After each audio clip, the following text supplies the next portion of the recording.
Everybody, we're going to get started. I believe we have most everybody here ready to go.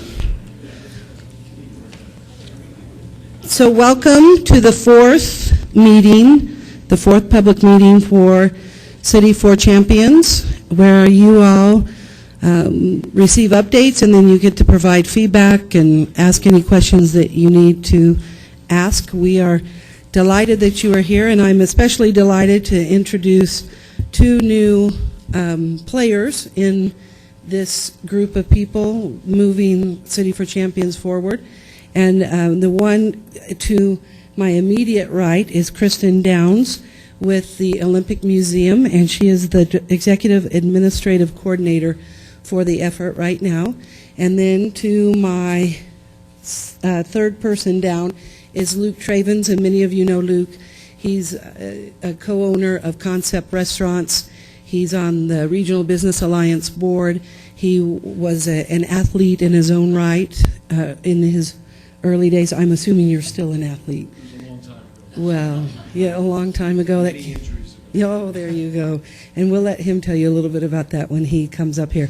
But we're delighted that they've joined our efforts in moving City for Champions forward. And so I'm going to turn this over right now to Commissioner Dennis Heisey.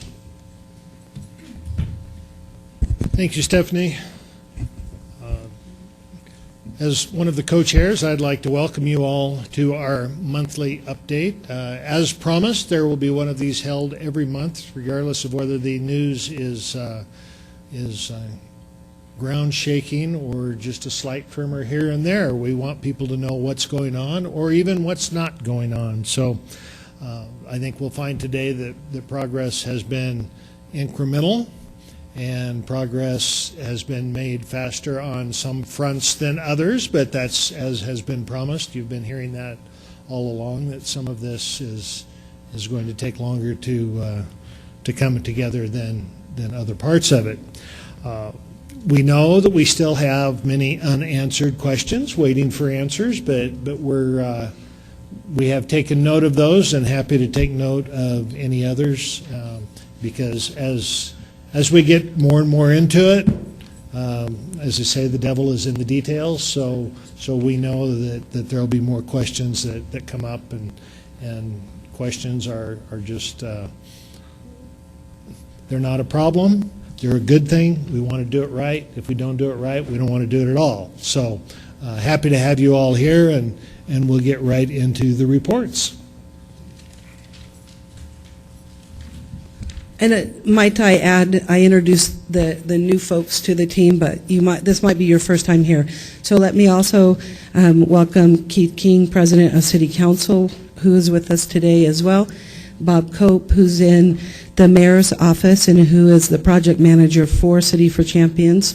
I'll introduce Laura in just a moment because she's next. Dr. Brian Burnett with UCCS, and then I will introduce Harris in just a moment as well. So now it's my pleasure to bring up Laura Newman.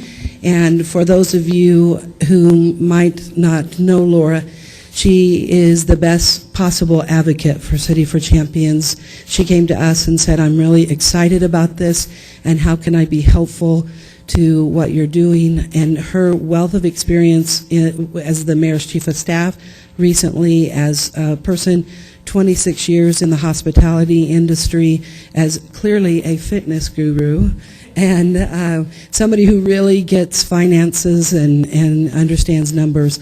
She's perfect for this, but the best thing of all she is, in my opinion, is she's a mom. And so she gets what it means for the future of this community. So Laura Newman, the mic is yours. Hello, everyone. Thank you. And what an introduction. I don't know if I'm the best representative, but I'm certainly a passionate one, so you get me this evening.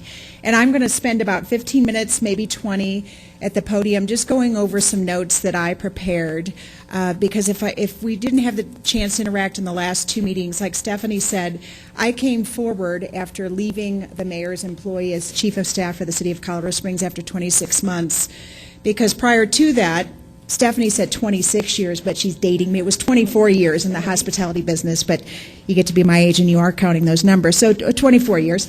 I was a hotel and resort executive for Benchmark Hospitality International, and so I have some very unique experience about what it's like for demand generators within the community, both from a tourism standpoint as well as from a city standpoint with city services. And I'm going to talk a little bit more about those numbers in just a minute. And also, Stephanie mentioned as a mom, the history of wellness and patriotism and athleticism here on this great city has always had a personal pull upon me because, yes, I'm raising two very active teenagers in our city, and so it really resonates with me as a mom. And if I thought I could have just really a small impact on bringing these projects to fruition for our city, I couldn't help but step forward. So with that said, before we talk about the project specifically and some numbers, I'd like to ask all of you to take a step back in time with me as I talk about our history of Colorado Springs, which some of you, I'm an 11-year resident of Colorado Springs, some of you were born and raised here, so you know more of this than I do, but I think it's important to frame up where we've been before we talk about going forward. And are you operating my slides? Oh, good, oh, good. Thanks for the technical support. As some of you know, in 1871, General Palmer founded Colorado Springs as a resort destination that people would travel thousands of miles to come to our city. And he envisioned our city as a little London. And by the way, these pictures that come up that are just priceless in my opinion, they come to us compliments of the Pioneers Museum. And so if you haven't stepped foot in there, what a rich history. So I thank Matt Mayberry and the staff for allowing us to use these images. But even before that, Colorado Springs experienced the Pikes Peak Gold Rush in 1858. The group was called the 59ers, and an estimated 100,000 gold seekers were here in our city for one of the greatest gold rushes in North American history. Then by 1900, we became known for a health and wellness destination where tuberculosis patients came here to lessen the symptoms of TB and while they tried to find a cure for what was then called consumption. Because our 300 days of sunshine, our dry, arid air, our low humidity, our high elevations, all provided some relief for those symptoms. And resort-like sanitariums, like the Cragmore, which there should be a picture up there, which now sits on our beloved once sat on our beloved UCCS grounds. So that's another part of our rich history of wellness from days gone by. Then post-World War II, Colorado Springs became a destination for military installations. So we had the military component that we cherish still to this day. And the United States Air Force Academy was established in 1954. And as you know, and are probably so very proud of, it is internationally known to educate, train, and inspire men and women to become officers of character, to be motivated to lead the U.S. Air Force to serve our nation. And it is now one of the largest tourist attractions that we have in our city. However, since 9/11, the attendance, which used to be close to around 1 million, right around 900,000 visitors annually, dropped nearly in half because of the security measures put in place for the Air Force Academy. So we're going to fast forward a little bit. It's now 1978, and Colorado Springs became the proud home of the Olympic Training Center. And the Colorado Springs Training Center was the first of 3 in our nation. And its location is on the former Ent Air Force Base, selected for its high elevation to train athletes. Then, fast forward a little bit more, we became this high-tech hub and nonprofit headquarters, and we had a thriving economy. But unfortunately, in the past 10 years, we've seen the loss of hundreds of high-tech and high-paying jobs within our community. So that's a little history lesson. Many of you knew that history lesson. Many of you could do that history lesson better than I could. But I think it's important to know because that's our vibrancy, and that's what makes us so unique and different and proud for many of us to live here. And it's our foundation. So that brings us to today. and why some of you are in this room this evening, and thank you all for being here when you have a lot of other choices of what to do on an 80-degree weather here in Colorado Springs. You're here in this room, so thank you. Because for the past 150 years, someone else has written our story. Great and brilliant visionary minds. But today, the next few chapters are ours to craft. And that's why some pretty bright minds did the application to the RTA last fall, and they were wildly successful in securing $120.5 million for our community. And now those minds are asking the citizens to come forward and be part of the process and have your voice heard, so that vision of nearly 150 years in the making can actually become a reality while we're here. I think most of you are very familiar with the 4 projects, and there's some images that will pass in front of you that just to kind of frame the stage as it relates to the 4 individual projects today. I'm going to touch on 2 other things while I'm here at the podium, and one is to follow up from some items from our last meeting, as well as talk a little bit about the public process and the community conversations we've had, and talk a little bit about financials, because it's the most often asked question when I've had community conversations and many others have had. And so I'm going to do my best to do so in a rudimentary way so that it's understandable, because I have a unique perspective because I ran the finances for the city for the past 26 months. And so I'm going to try to relate to it as a citizen would. First, I'd like to start that we have Doug Price, Bob Cope, and I know the county commissioners and many other people have had community conversations, so I'm just going to talk about the 3 of us. In the last 30 days, we've held 8 meetings. We've covered about 375 people in those 8 meetings. The groups included young professionals, realtors, emerging leaders, chief financial officers, and philanthropic nonprofits. And this is in addition to the 100 previous meetings that groups have had to engage community conversations. Questions that have come up during those meetings. Since our last meeting, I have been asked an awful lot about a headline that I think was in the Gazette that related to the site visits and going to these particular best practice cities and learning from them. And what I should have framed up at the time, yet that yes, I do believe that that's probable, and I believe that visiting cities will come and visit us and be able to talk to groups like you. These visits have been happening for the past 5 years as part of the Regional Business Forum, where many cross-jurisdictions go to these cities and learn. In fact, most recently, a particular group from our city went to Salt Lake City, and a smaller group went to Vancouver to bring back some best practices. So I wanted to answer that question about those visits. The next one, I call it WIFM, what's in it for me, are people who think about these 4 venues that were shown on the slides, and they don't see themselves necessarily going to those venues and going downtown and using some of the facilities.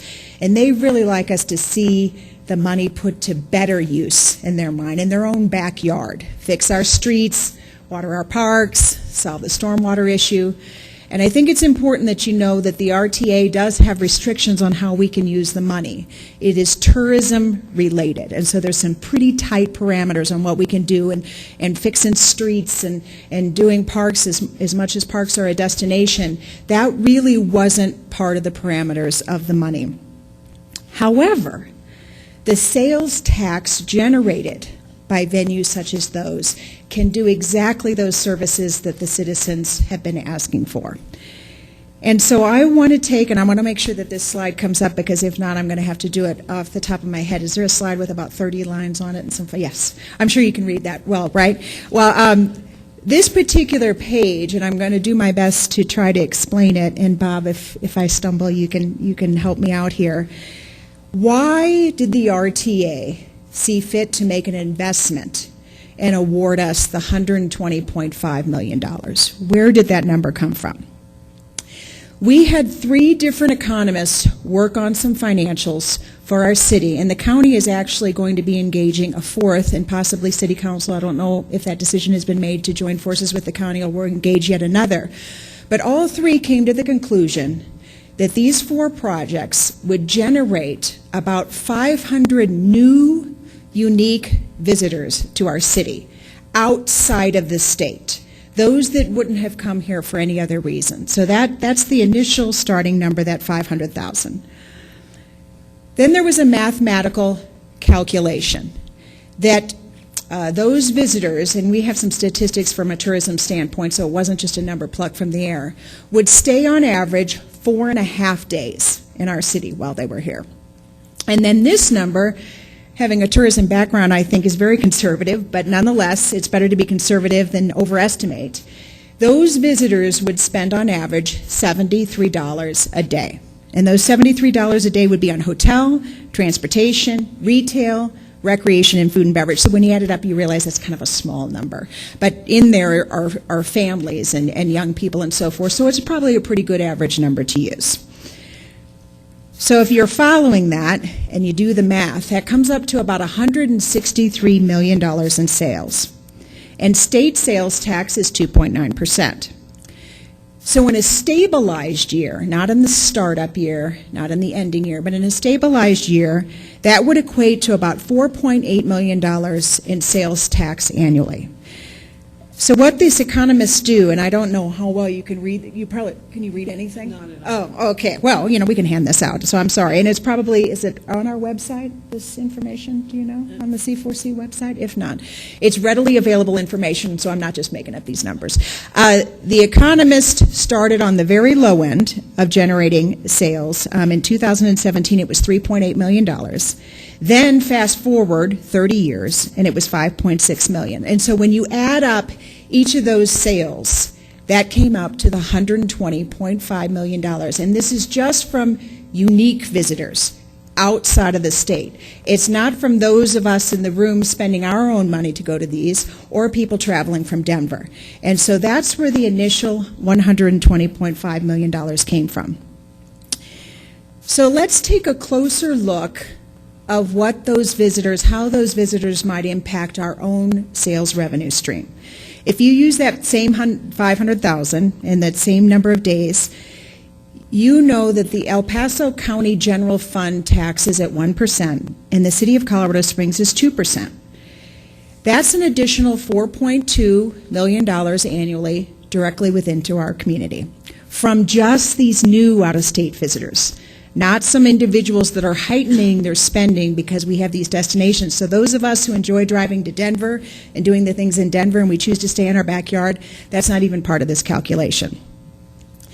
So in addition to that revenue, and this is an often asked question, and so I hope to be able to address this to the satisfaction of the audience, there's even more revenue that we'll generate for things such as TOPS, which directly goes to our parks, PSST, which is our public safety sales tax, which funds police and fire departments specifically and capital projects associated with that. And you add that with out-of-town visitor spending, just out-of-towners, now these are the local ones, so we're adding in that increment, as well as new employment, people who are newly employed because of these projects. And we're estimating that at about $4.3 million per year, with about 2.9 going to the City of Colorado Springs and 1.4 going to El Paso County. We also expect, because there's a number of different mechanisms that fund services for our city, that PPRTA, which does roads and bridges and transit in our community, will get an additional $2.3 million. And so there was a gentleman, I don't know if he is in the audience, that asked a question. I think his name is Mr. Wentling. I don't know if you're here. You submitted a question in advance to say, why are you just focusing on those 4 projects when we have so many needs for our streets and our roads and our multimodal transportation and our parks? This is part of the answer to his question. So using just the City of Colorado Springs as an example, because it's the one I know the best, where might that $2.9 million that I mentioned be spent? So if we had extra money, what sort of things might you be able to experience?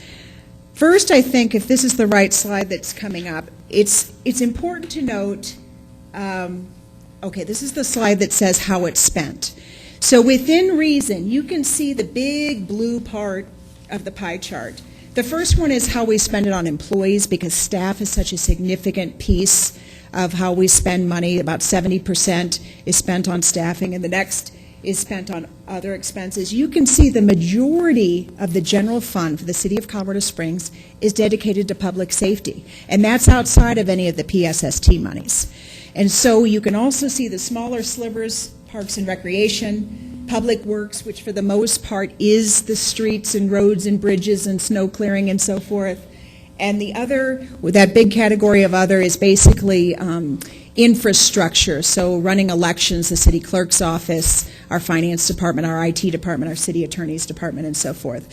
So that's how the monies would be split up. So any extra dollar, for the most part, more than half of it, would go to public safety. So those who live in the southeast, where their issue is crime and they want to make sure that we're addressing it to be a very safe place for them to live, but they may never go to those venues, visitors will go to those venues, they'll spend their dollars, and we can spend more on academies for police and fire. This next slide should be, is the next slide, was there a slide that showed, there wasn't a slide. That slide would show you just how dependent we are on sales tax, unlike other communities across the nation where property taxes or some other form of monies contribute to city services. We are primarily sales tax dependent, and that's why it's so important that we have venues that generate sales tax so we can provide the services to our citizens. So with that small little math lesson and sales tax lesson, this is my just humble opinion as a citizen. I am no longer at work for the city. I'm not being paid for my services. I'm just passionate about our community, and I'd love to raise my children and have them make the decision to come back here, and maybe even go to college here, and if they go somewhere else, to come back here and raise their families, is to find a way to keep our community vibrant. And so I think it would be foolish for people not to rally behind City for Champions during this preliminary stage. And it is a very preliminary stage that we're in. And I want to be right up front that, yes, and Luke is probably going to talk a little bit about this, there is much work that remains on funding, the funding necessary for the Downtown Sports and Event Center. The early estimates of the RTA monies show that about 32% of that particular project would be funded with the RTA money. So the rest of the money does need to come from somewhere. And where might that be? That could be sponsorships. That could be naming rights on the venue. That could be potential public and private partnerships. And that decision has not been made. That is just in the discussion stages. And that is where it is so important that you have a voice in this process. All of those funding sources will be vetted, and the conversations will commence just as soon as the RTA resolution is signed, which we anticipate will occur next month, if not the month thereafter. And there will be full citizen engagement during that process. The other three projects that you'll hear from today, or at least a couple of the projects, I don't know if all four of the projects will speak, the other three are primarily funded already through the RTA and other sources. It is only the Downtown Sports and Event Center that there's still discussions going on about where the rest of the money is. I also wanted to, and I know this next slide is just to show you, if you haven't visited our new website, please do so. It looks like this, City for Champions. And I'd like to address the often asked question about getting involved. There's so many passionate people that want to be involved in the process. The best way is to go to this website and fill out the supporter form, because then you have the ability to get on all of our communication pieces. And if you're a supporter, we can also use your name. We'd love for you to be in videos talking about why City for Champions is important to you. We certainly would like you to proudly wear our buttons or display the logo in your businesses or in your car, and visit our social media sites. And it's also important that you speak out to City Council, whether that's in person with your representative or writing to them, write on op-ed pieces, and weigh in via the social media blogs, because we want to have multiple ways in order to hear your voice. And so before I turn the meeting back over to Stephanie and have you hear more about the projects from the project champions that are here, I want to tell you about a unique experience that Harris and I had yesterday. And this was not initiated by the City for Champions team. Okay, this was a group, Stratton Elementary, where the teacher wanted to personalize the learning experience for 9-year-olds. Okay, that's how old these children are. And one of the parents, and that I don't know if the parent was actually there, if he or she was, we didn't meet them yesterday, but one of the parents said, how about the kids take on the City for Champions project and envision it themselves, and what would they come up with? And so there wasn't a lot of parameters to what they should do. They had to do their own research, and then they had to put together these projects, and they grouped, one of them worked just by himself, and others worked up to groups of 4. And let me just tell you a little bit about what you're going to see here. If this is the first slide, the second slide. Okay, so the first slide, they started their own television station to educate the public, and they used technology to promote it. And so you can see what's going on up there is that's their television station and their use of the computer. The second slide is they designed their own logo, and there were multiple groups, Harris and I enjoyed, that did these billboards and where the billboards were going to be and how it was going to be communicated down to when they were speaking. And we don't want a lot of words on it because you need to be safe when you're driving and you shouldn't be looking at the billboard. So it has to be mostly images. So they're teaching us. So it was just wonderful. The third slide, and I think I brought one with me, the third slide is they developed this brochure of things that they thought would be important to communicate to the public. And there's like hypertext links in here.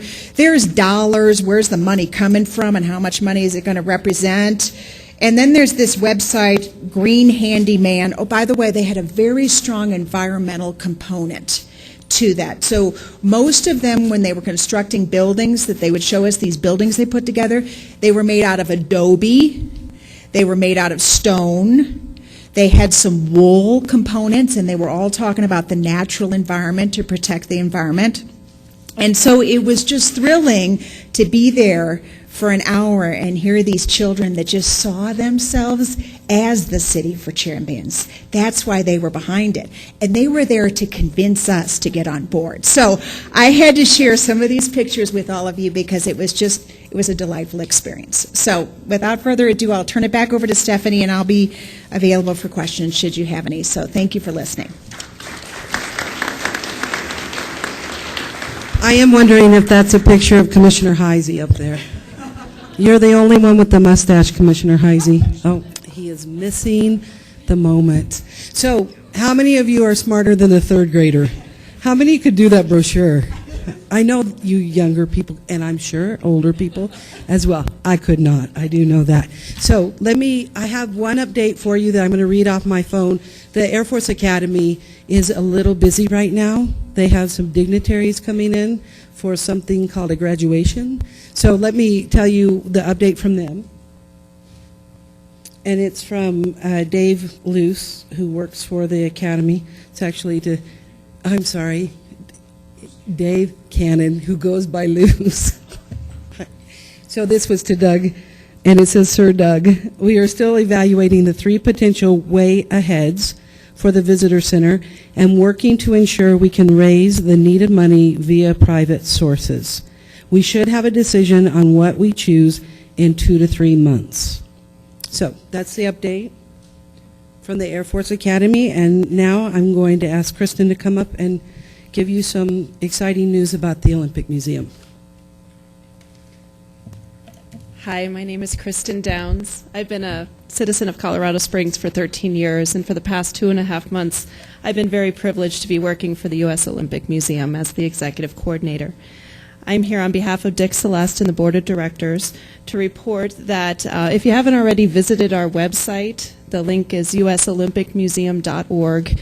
I got that up and running in March, and at that time we also published RFPs and RFQs for Architect of Record, CMGC, Exhibit Designer, Exhibit Fabricator, and Design Architect. We went through and we received world-renowned firms submitted, and we came up with a short list about a week ago, and it's published on our website. We have lots of local talent represented. I think of particular interest, the Architect of Record, some of the local firms which you'll recognize are Anderson Mason Dale Architects, Davis Partnership Architects, Oz Architecture, and RTA Architects. They'll be coming back for interviews the beginning of June. For CMGC, we have Brian Turner Construction, G.E. Johnson, G.H. Phipps, and Mortensen Colorelli Construction. You can also visit our website to find out more about the design architect, exhibit designer, and exhibit fabricator. The design architect will be interviewed in mid-July, but the rest will be coming back the beginning of June. So that's very exciting news for our city. We're moving forward, and I'm thankful to be a part of it. Thank you.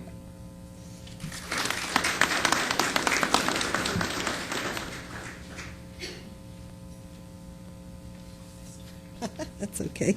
And next I'm going to ask Luke to come up. Do you have an update for us on the sports and events complex? Great. Come on up.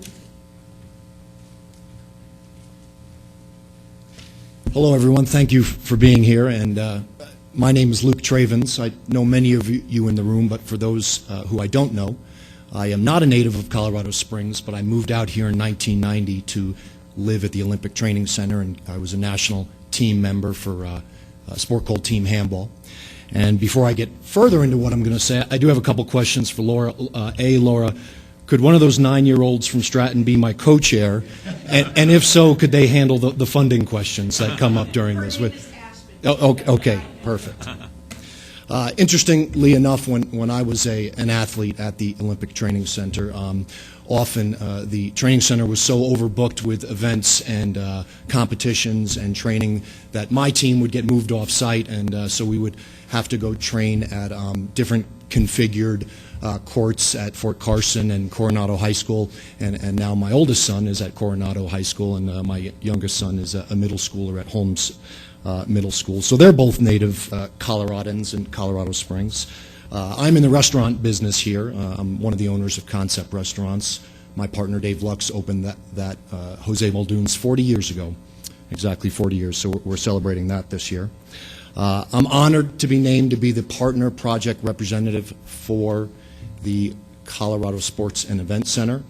I don't have much of an update other than I suppose I'm the update because this is my first meeting and I've only been named to the position for 3 weeks, but what I've been doing to come up to speed for those 3 weeks is basically meeting with community leaders and industry experts. And when I say industry experts, I mean sports industry experts. So people from the USOC, people from all the NGBs in town, people from the Sports Corp, and just other affiliated sports organizations here in town. I'm still a passionate athlete. Both of my sons compete in different sports. I coach SoCo basketball. I coach Little League. So hopefully this will be a natural fit, me serving in this position, and I look forward to all of your support. Thank you.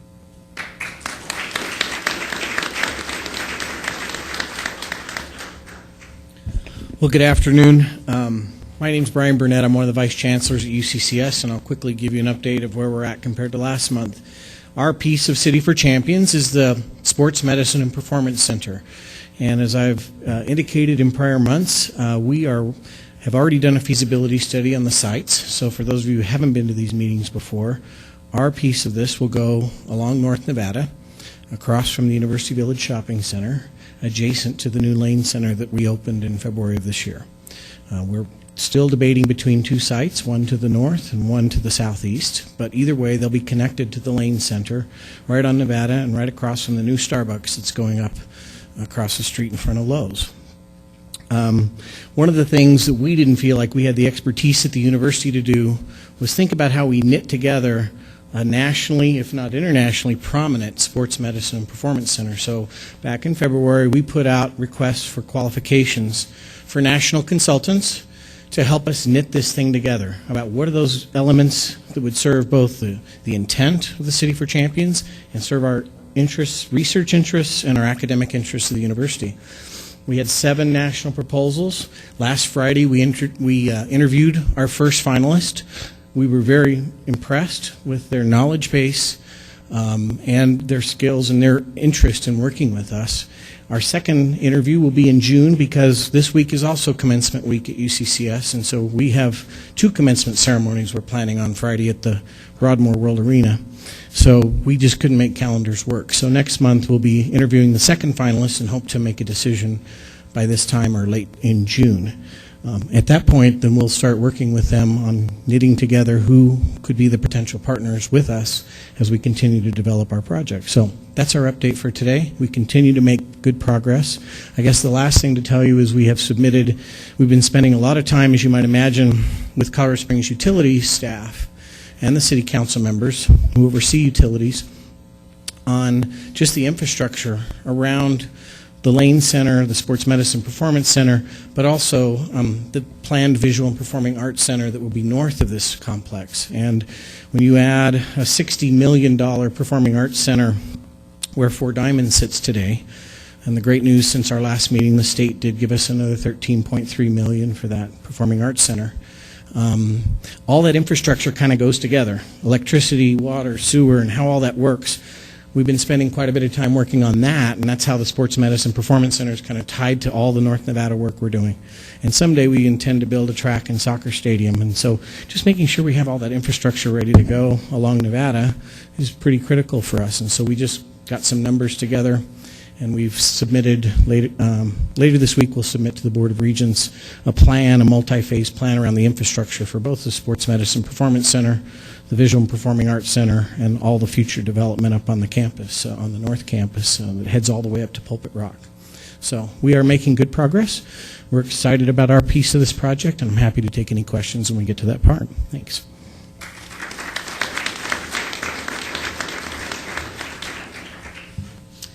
When we first started City for Champions and went into the public phase, we received another gift besides the $120 million, and that's this next speaker. We discovered Harris in our community. And I tell you, this young man who is involved with the national governing bodies, the young professionals, and of particular note for today, is involved with the International Olympic Academy and is the official designee of the government of Greece for this community for the United States. Am I saying that all correctly? I feel like I'm the Prime Minister. Well, you are. To us, Harris is the Prime Minister of Greece and always will be. So it's my pleasure to introduce Harris Kalafanos, who's going to talk a little bit about the vision and the connectivity and all things that could happen through this. Maybe not all. I'll give you a little grace, and you're just going to talk to us about some of the things that can happen. So come on up, Harris.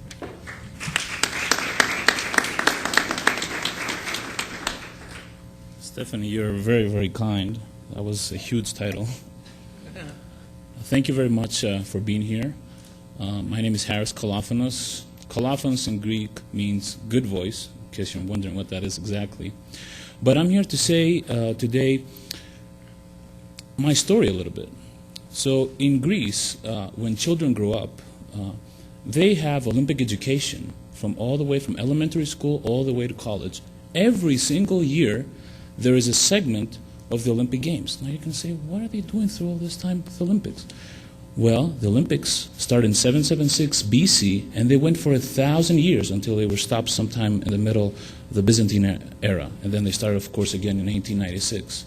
My point to this is, the kids in Greece, when they graduate, whether it's high school or college, they're very, very, very aware of what the Olympic movement is all about.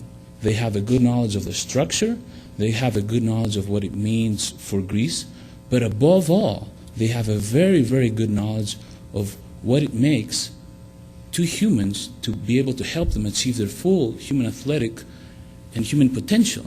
And they understand the stories, they know the legends.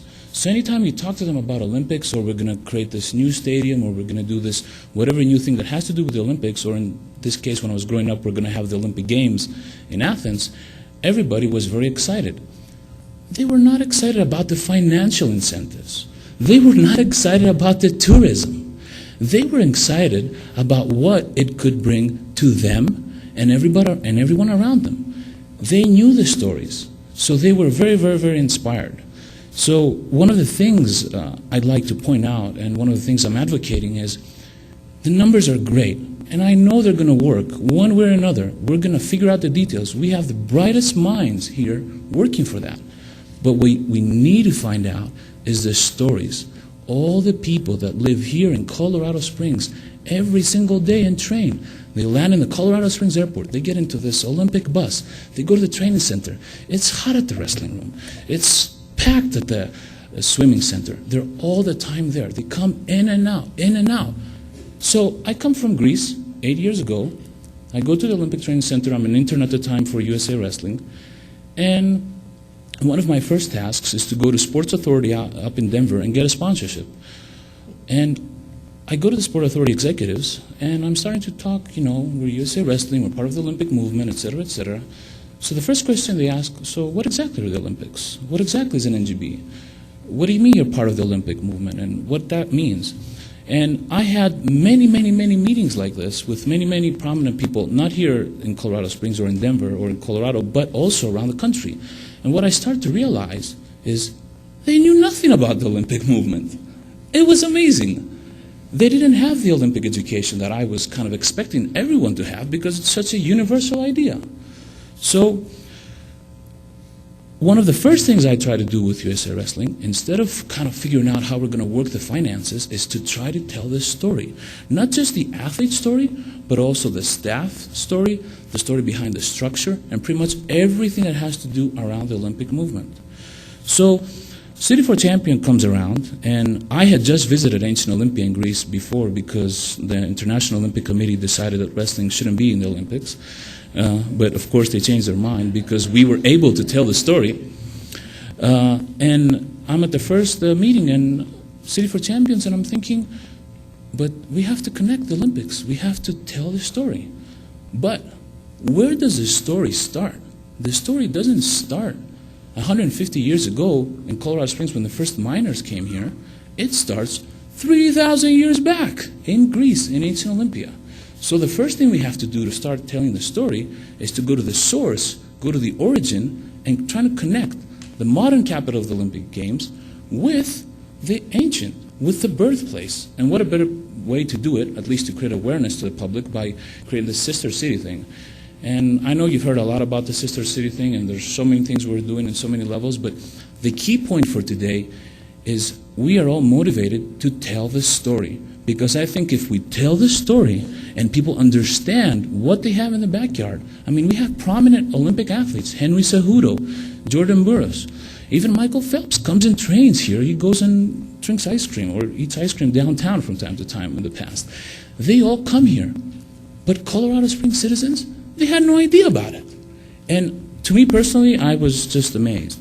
So that's kind of my story in a nutshell. I feel an obligation, not just as a Greek, not just as a person within the Olympic movement, but as a person, as a citizen of Colorado Springs, we have to make everyone aware of the stories here in town. And one last note, we, with Laura, visited the Colorado school yesterday. I've never been to an elementary school in the U.S., and I was very impressed that 9-year-olds could put all these projects together, and some of them, they had created these 3D images and these 3D programs. Minecraft, I don't even know exactly what it was, but it was 9-year-olds. You know what Greeks and 9-year-olds do? Not even close to that. My point is, if we can inspire the 9-year-olds to do something like that, what can we do to everyone else when we tell them the story? Thank you.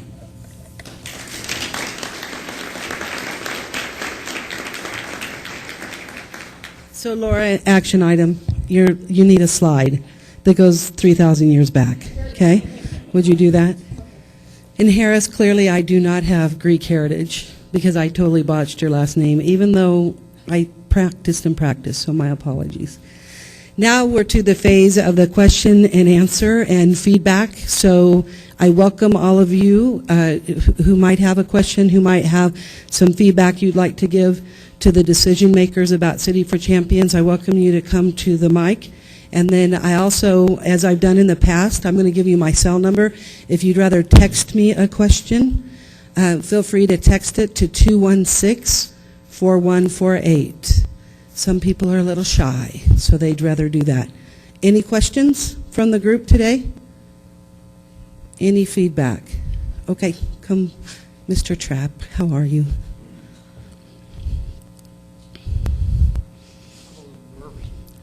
My name's Mike Trapp, and I own Olson Plumbing, which is right in the middle of the downtown part of this thing. And I heard a lot of talking today about everybody you've met with, everybody you've talked to, everybody that's been met with, but none of the property owners are being really talked to at all down there. And I got a 100-year-old business with 100 employees, and I've lived here all my life. So I'm in this thing. I think this would be a great deal for the city. I really do. I think it would be a wonderful thing. But I don't want to do it at the expense of my 100-year-old business with 100 employees. And I'm sure that all those people that work for me would say the same thing here. And I just think that all the people that are looking at this deal need to look at the people that you're affecting on the other side and say, hey, you know, we should get them involved in this and figure out what's going on and what we're going to do and how it's going, and keep them involved on more than a monthly basis or a way basis. Because if I'm going to have to move, it's a big deal for me to move. I have a big fabrication facility and all kinds of things where I'm at. So if I'm going to move, I need somebody helping me to find a place and what we're going to do. So just thought I'd bring that up. No, I'm glad you did. Thank you. Anybody have a response to that other than that is so noted, and we will arrange that. I promise you that. Will you help us get the owners together? Okay. We'll work with you, Mike. I promise you that. Any response? Okay. Go ahead, Bob. Appreciate those comments, Mr. Trapp, and we have tried to reach out the best that we can in the stage, the early pre-development stage that we are, and I know that you have been and will be asked to participate in some of the land planning that will occur as this project moves forward. And you know, sometimes we forget when issues like this come up. I mean, this is a tremendous opportunity. This is an opportunity to attract a lot of private sector investment into this area that was designated an urban renewal area in around about 2000, several years ago, and so far that hasn't happened. So again, this is a great opportunity for private sector investment. I would expect nothing less than a win-win for all parties involved, willing buyers and willing sellers, and I think that should be everybody's goal. Any other responses? Okay. I did receive a text that said, can we get Michael Phelps and other Olympians to do the welcomes at the airport? Yeah, welcome to Colorado Springs. Yes. We'll have to answer you next time around. Maybe you can get them a hologram. No, the recordings. Like the recording. Yeah. Paris? Well, maybe we can get them a hologram. A hologram. Like Michael Jackson's last night. There you go, or Sunday. Yes, Susan? My name is Susan Saxa, and I'm the Executive Director of Leadership Pikes Peak. And just a couple of things I'd like to add to the discussion today. First, Harris Leadership Pikes Peak does community education. Not at all surprised by your surprise, because we take all of our programs, like to the Olympic Training Center and all kinds of places of note in this community, and probably 3/4 of the people have never been there. Even people that have lived here their entire life. They know of them, but they have not necessarily done that whole experience piece. So I'm working hard on it, but I have a ways to go. The piece that I would love to at least put on the table is, I know you're inundated by people that would like to help. And I think that the timing right now, Leadership Pikes Peak is recruiting our next set of classes, and we are soliciting projects for those classes. And our programs, which range from high school juniors and seniors that we'll have this summer, our new program for recent retirees that will start in August, our young professionals program this fall, and our signature program, which will go the academic year, all do projects. some of the projects that have been done by these groups are quite sophisticated projects, meaning, you know, a group just did a feasibility study for a local organization that had to do with redevelopment of their current building, and site selection for a new place. And we're talking about things with lots of numbers and all of that.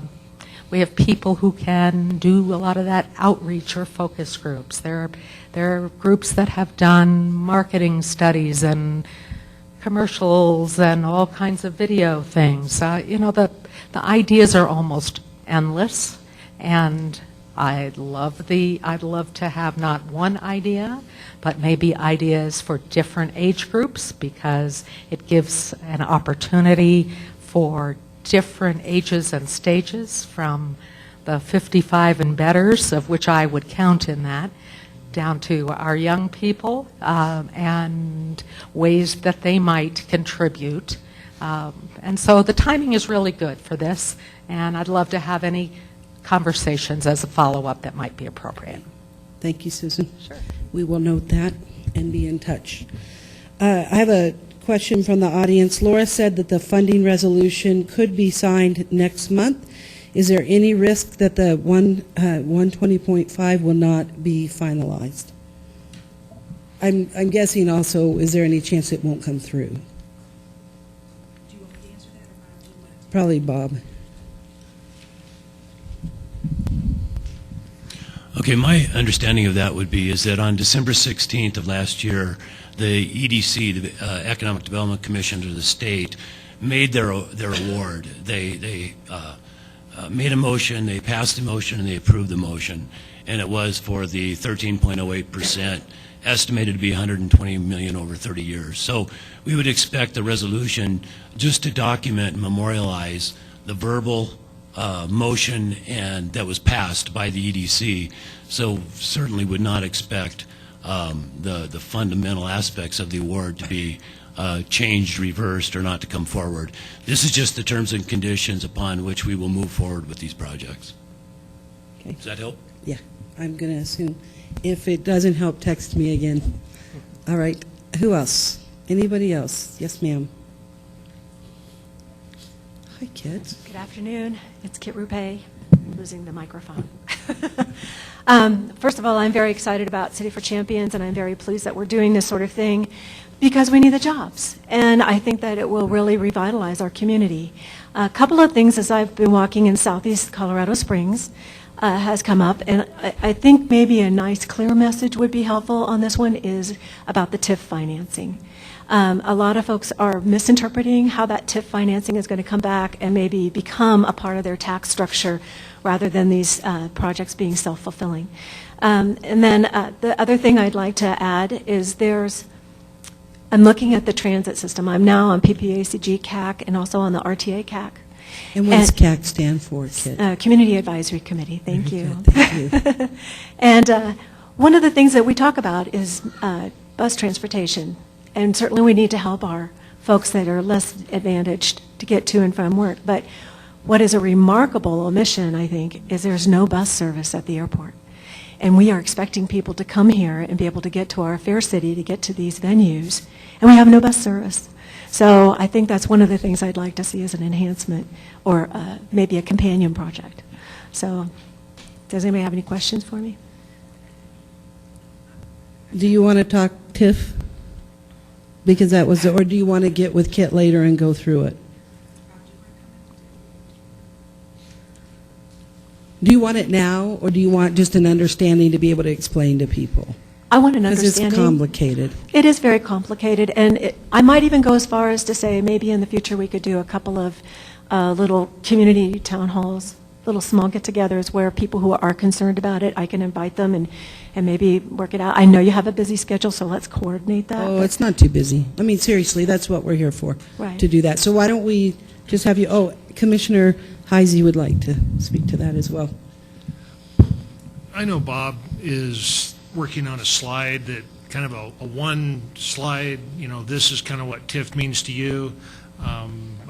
I had talked to somebody about it actually a couple of days before I saw bobslide, and so at the county we're kind of working on that same thing, and hopefully between one side of the house or the other, we'll come up with something that is, you don't need a whole evening, you don't have to invite people to a town hall, you can hand them this one picture, and the picture kind of says it all. So that's Because my people hope. like me need pictures. Well, 80% of people are visual, so pictures are good, but sometimes, and I think that's helpful, but let's be careful not to do it too simplified, because then they think you're trying to blow one over on them, so. But Great. thank you very much, Commissioner Heisey, I appreciate Great, that. thank you. And Barbara Dr. Higgins. Burnett has something as well. Yes, thank you, hi. I would also say buses are not that we don't need a more robust bus system in this community, because I believe that's true, and that's for some others to solve. But we do have taxis out there, and Uber has a celebration tonight. Uber's in town, which is a huge win for this city, that another way of getting around, and the legislature just worked on that piece to make that work across the state. So it's not like buses are the only way to get from the airport to these venues. We have other options right now. Not that we shouldn't have buses, Okay. from my perspective. I agree with you, but you don't get someplace if you don't reach, so I appreciate it. True. Thanks, Kit. And Thank you. thanks for being out there gathering information You bet. from people. That's Thank you. great. All right. Yes, sir. So good evening. My name is Anthony Perez. I'm a business owner and also educational chair and member on the NAACP board. So I'm coming here representing them as well as a parent too. Quick background for me, prior Navy, Jacksonville, sat on some committees when the Super Bowl was proposed there. I'm from Chicago. We just moved here from Chicago. I sat on some committees when the Olympic proposal was made. I've seen both sides of information not being transparent or disseminated in a language that people can relate to. I've seen both sides of conflict being created without a clear resolution or clear benefit to the community. It's been said in three different ways, and coming from the folks that I work with the NAACP, there are concerns. Information's not coming across what the main purpose is. We know there's jobs, but yet on TV all you hear about is tourism. Well, residents are tourists, but residents that I speak to are feeling that they're being left out and not being valued as far as what they would like. As a parent, I moved here from Chicago because a happy wife is a happy life. You have a beautiful city here, mountains, and the first thing I saw was a city that's not being used to its maximum capacity and potential. And yet, I see where there could be really good opportunities, but going back to the concerns, when I speak to residents, they're concerned about really, like you said, what's the benefit to me? I'll tell you, I'm probably not going to the Air Force welcoming. That's just not, I'm a Navy guy, but besides that, it's not something, I see some of these, and I spoke with a couple people just recently, I see them almost as one-stop or one-and-done type of things versus a museum that offers numerous visits because of changes. Now, I could be completely wrong, and I know that I am, but that goes back to the information that's being given to the residents. Concerns about jobs. What's in it for me? What's the potential? Transportation. Dr. Burnett, that's a major thing, coming from a major city. You're going to have people come in here and want to spend more than $73 and say, get a cab? I mean, that's not what an elite city does, is what I'm saying. If you're going to invest all this money to bring all this beautiful opportunities, then you have to also think about the infrastructure. Those create real jobs, not a $10 an hour service job. So minorities, historical support, minority businesses, how are they going to be played or supporting everything? You mentioned sponsorships. Minority-owned businesses want to know, how are we going to be incorporated in the marketing and the promoting of these events, including sponsorships, the historical aspects of some of the great people of Colorado Springs. So there's a lot of concerns there that I think a community little get-together, town halls, would be a way to go, because every time I'm speaking with people, they're not, as you said, they're not getting the story. They're not getting the big picture of how it benefits their community, when there's environmental questions, transportation, jobs, and things of that nature. So I'd be open to see who would be open to wanting to meet, to make themselves available to come to some town halls that the NAACP and the Urban Knights would be happy to put together. Great. I'm going to answer real quickly and then let anybody else here answer. For one thing, it would be wonderful to have your voice at the table. So if you could serve as a liaison to help get those questions answered. And that's why we're here, to bring that information which is beautiful.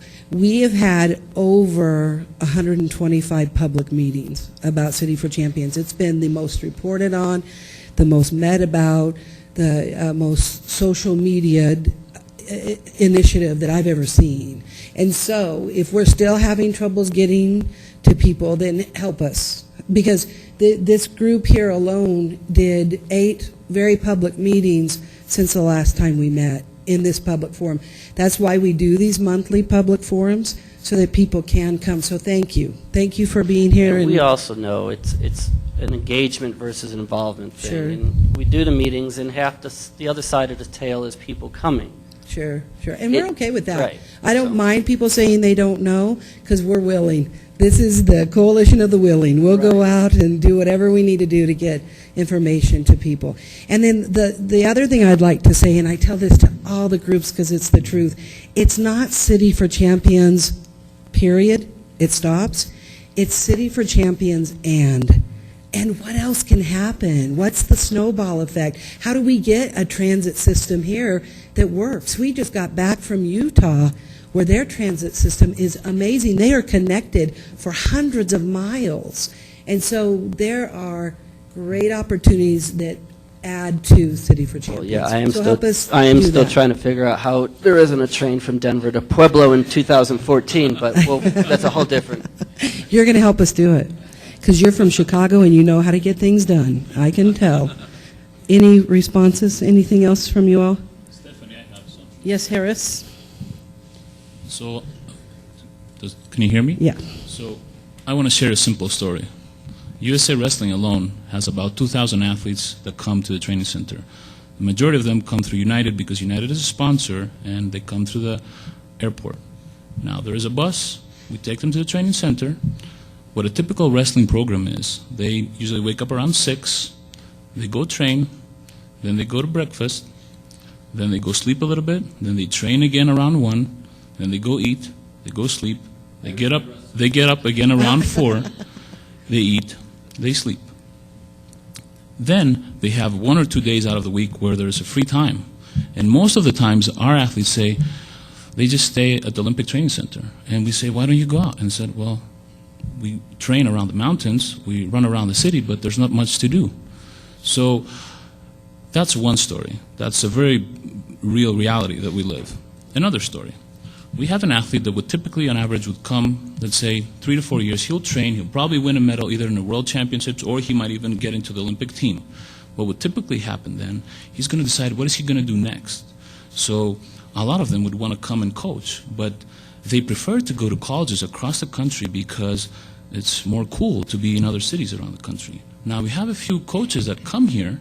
What a typical coach does when he comes here, he trains all day, but at the same time, he creates a family, he buys a home, he invests in the community, he goes out, and he might do his wedding here, his family will come around. To make a long story short, the content that the Olympic movement has, imagine if you magnify that, and now you have the Olympic Museum, so their family could come and look that out. Or let's say we have the event center, because a typical wrestling event has about 5,000 participants. So imagine if you have, within a weekend, 5,000 participants. I'm pretty sure some of them are going to visit your business. I'm pretty sure some of them are going to go downtown.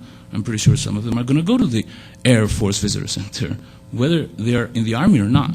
So we have to fix all this so people can come. We have all this infrastructure. I mean, to me, sometimes it doesn't really... I don't understand why we have all these questions, because there's just so many people here. But yes, you're right. We have to tell the story, and we will tell the story. But the infrastructure is already here.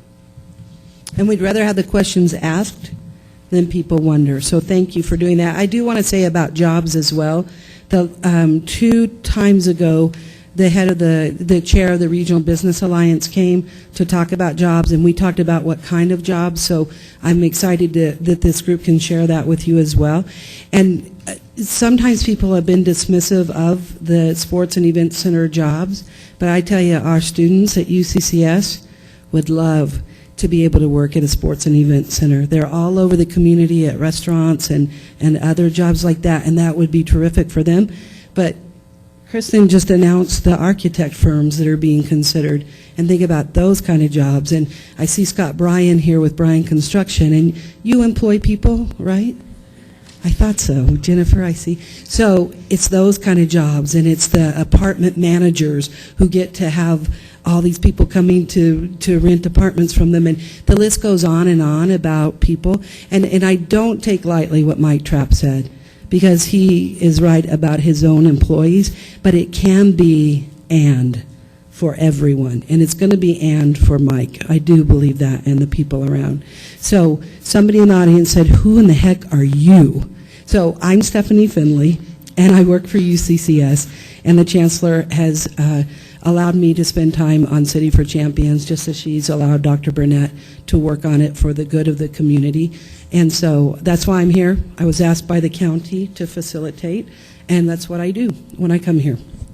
So one last question here, and feel free to come to the mic if anybody else has any other questions. But the last question is, how can we engage more of the community from the east side in this conversation? And Laura, since you have become such a great advocate for the community and for the different citizens, how would you respond to that? First, I wanted to respond to, I'd be delighted to meet with the NAACP and bring a colleague of mine. And with every session that we hold, I want to tell you, we go in so educated and with all sorts of material, and inevitably, we're asked a question we can't answer, but we get smarter, we get better, and we're challenged, and that's part of the process. That's part of the public process. So I just wrote down my contact information to hand to you, so I'll be delighted. As it relates to getting more people involved on the east side, we just need to hear from you, and we would be delighted to arrange a session in that neighborhood, in someone's home, in someone's business. We've met in numerous locations. We just need to know that the desire is there. And so I don't want that to sound like a cop-out, but we're not forcing ourselves upon people. We're reacting to the desire to be part of the process. And so if we haven't heard that voice, and whoever might have said that tonight, if you come up and see me directly, I'd be delighted to arrange something. So thank you for your interest. And we don't just want, by the way, I always surprise Stephanie. I've been on radio talk shows. I'm going to be on 2 tomorrow. And there's the ability to kind of screen out those who are going to ask you really tough questions and those who just love the initiative. And there's part of you that just wants to feel really good about the process and sit there and listen to all these people that are already on board, but that's really not what it's about. It's about hearing the fence sitter and the contrarians and to help them be part of this process as well, because it does take everyone in order to make these initiatives successful. And so we like the tough questions. We might not like sweating it out right there in front of 40, 50, in some cases 175 people. However, we do get smarter as a result, and we have heard a voice that we want to hear. So thank you.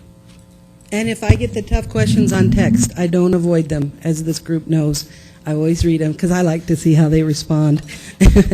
And for job protection, let me just say also, as far as jobs go, the sports medicine and performance center will also train a very skilled workforce as well, and those are jobs that come from that effort too.